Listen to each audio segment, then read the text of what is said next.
Good afternoon, students. And so today I'm going to go over APA. Now this is something I went over in week 3, but I want to do a more shortened version of what is APA. So APA stands for American Psychological Association. APA is used in social sciences and business. And you use APA in order to cite your sources, to give credit to your researcher, to avoid plagiarism. And so APA is used in all the papers that you're going to write at Fortis College and at Los Angeles Pacific University.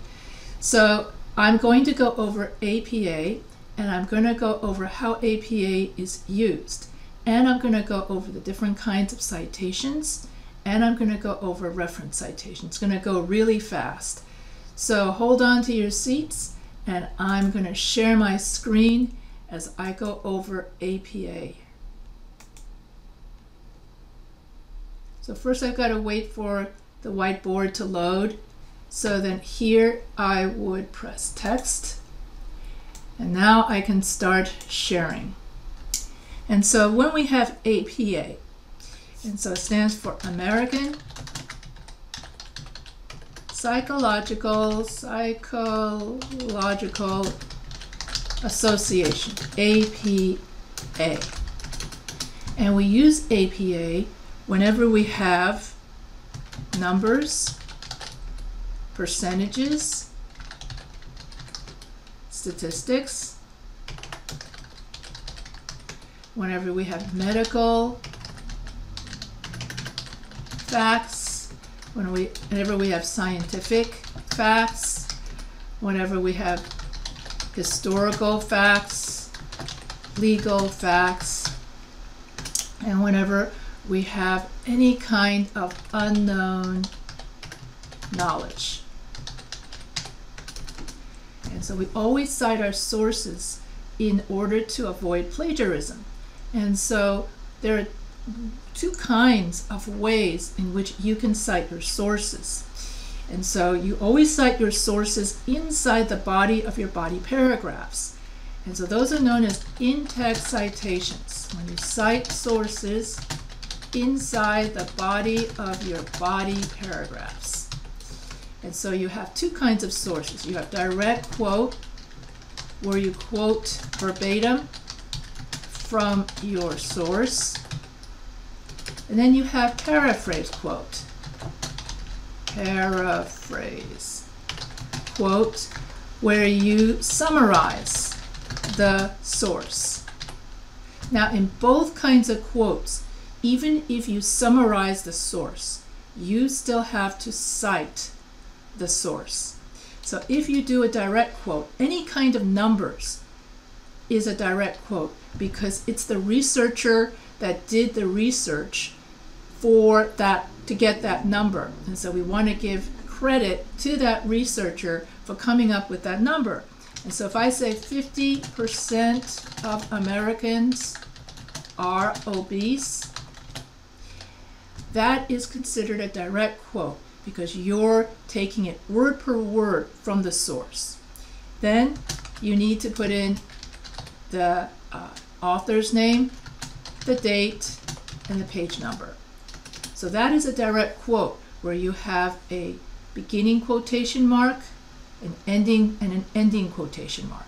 And you have the author, the date, and the page number. And then when you write a paraphrase quote, you want to summarize the direct quote. So you would say, half of Americans are overweight. And then you would write Smith 2022. So here you are paraphrasing or summarizing or putting into your own words the direct quote. So that is known as a paraphrase quote. So when you have a paraphrase quote, you have the author and the date, and no need for quotation marks. And that you put into the body of your paragraph. And then your reference citation comes after the last page of your essay.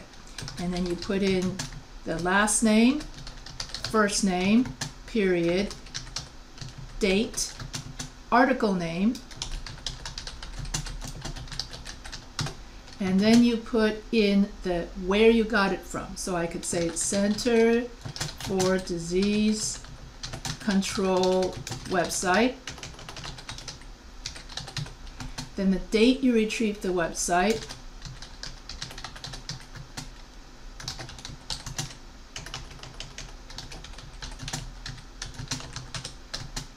From, then you put in the www.cdc.org. So that is a reference citation, so that the reference citation always comes after the last page of your essay. And so this is going to be your week 10 assignment actually, but I'm just showing you how to do APA very, very quickly. And so that's going to be the end of today's, it's like a 5-minute lesson. All I wanted to do is a 5-minute lesson on APA so that you would know how to use APA for your essays. Now, if you want more information on APA, you should go to www.apa.org. And at that website, you can buy your own APA manual, 7th edition. And so if you want to know all things APA, also that your college also has an APA guide. So if you have any questions about APA, feel free to email me at any time. And if you like this video, feel free to subscribe to the Professor H Writing channel. And I hope you all have a great day. I told you this is only going to take 5 minutes, and that would be it. So have a great day.